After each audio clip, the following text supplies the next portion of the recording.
ಸನ್ಮಾನ್ಯ ಸಭಾಧ್ಯಕ್ಷರೇ, ಸದನ ನಡೆಯುವಂತ ಸಮಯದಲ್ಲಿ 3 ಜನರ ಎನ್ಕೌಂಟರ್ ಆಗಿದೆ. ಸದನ ನಡೀತಾ ಇದೆ. ಇಂಥ ಸಂದರ್ಭದಲ್ಲಿ ಇಡೀ ಕರ್ನಾಟಕವೇ ಒಂಥರ ಬೆಚ್ಚ ಬೀಳೋ ರೀತಿ 3 ಜನರ ಎನ್ಕೌಂಟರ್ ಆಗಿದೆ. ಈಗಾಗಲೇ ರೈತರೆಲ್ಲ ಒಂದು ಭಾಷೆಯಲ್ಲಿ ಮಾತಾಡ್ತಾ ಇದ್ದಾರೆ. ಅಲ್ಲಿ ಸತ್ತಿರ್ತಕ್ಕಂಥ ಕುಟುಂಬದವರು ಅವರು ಅಲ್ಲಿಗ ಕ್ವೆಶ್ಚನ್ ಅವ್ರು ಮುಗಿಸನ್ರಿ. ಅಲ್ಲ, ಅದು ಮುಗಿಸಕ್ ಮುಂಚೆ ಕ್ವಶನ್ ಅವರ್ ಈ 3 ಜನ ಸಾವಿಗೆ ಯಾರು? ಹಂಗಾರೆ ಸರ್ಕಾರನೇ ನೇರ ಕಾರಣ. ಹಂಗಾರೆ ಇದಕ್ಕೆ ಸರ್ಕಾರನೇ ಕಾರಣ ಹೇಳ್ಬೇಕಲ್ಲ. 3 ಜನ ಸತ್ತಕ್ಕೆ ಏನು ಇಲ್ಲ. ತಮಿಳುನಾಡು ಸಿಎಂ ಮಾತಾಡ್ತಾರೆ ಇದ್ರ ಬಗ್ಗೆ ಅಂತ ಹೇಳಿದ್ರೆ ರಾಜ್ಯದ ವಿಚಾರ ಅಲ್ಲ, ಹೊರ ರಾಜ್ಯಗಳ ವಿಚಾರ. ಒಂದೇ ನಿಮಿಷ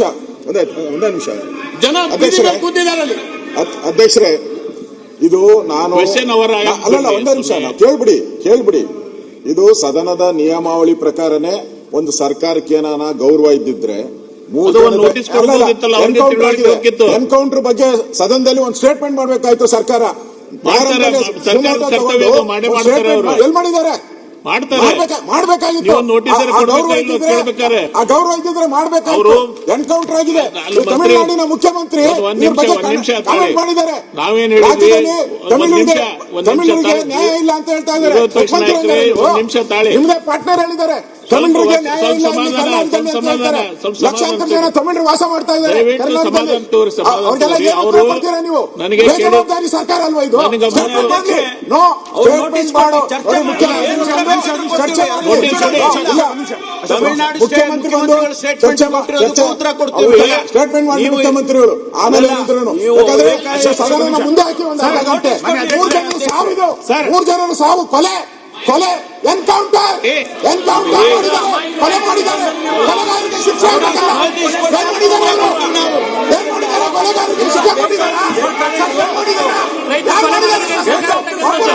ಅವರು ಕೇಳಿ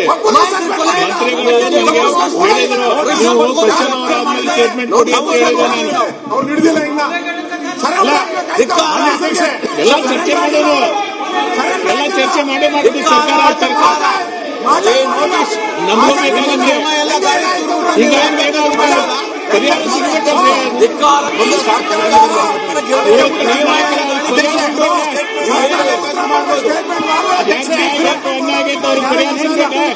ಚರ್ಚೆ ಆದ್ರೂ ಸಿಗುತ್ತೆ.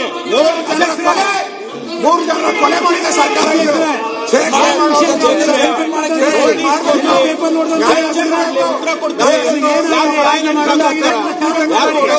ಸ್ಟೇಟ್ಮೆಂಟ್ ಮಾಡ್ಬೇಕಿರು.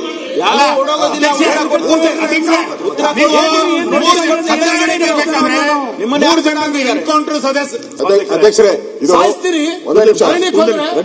ಒಂದೇ ನಿಮಿಷ ರೆಡ್ಡಿಯವರೇ, ಇದು ಬರೀ ಕರ್ನಾಟಕಕ್ಕೆ ಸಂಬಂಧ ಸೀಮಿತ ಆಗಿಲ್ಲ. ಈಗ ತಮಿಳುನಾಡಿಗೆ ಹೋಗಿದೆ. ಅಲ್ಲಿನ ಡಿಎಂಕೆ ಮುಖ್ಯಮಂತ್ರಿ ನಮ್ಮ ರಾಜ್ಯದ ಬಗ್ಗೆ ಅವಹೇಳನಕಾರಿ ಮಾತು ಆಡಿದ್ದಾರೆ. ಖಂಡನೀಯ ಅಂತ ಹೇಳಿದ್ದಾರೆ. ಕರ್ನಾಟಕ ಸರ್ಕಾರನ ಖಂಡನೀಯ ಅಂತ ಹೇಳಿದ್ದಾರೆ. ಇಷ್ಟು ಹೇಳಿದ್ಮೇಲೆ ಈ ಸರ್ಕಾರಕ್ಕೆ ಸ್ಟೇಟ್ಮೆಂಟ್ ಮಾಡಬೇಕು ಅಂತ ಜ್ಞಾನ ಇಲ್ಲಲ್ವಾ?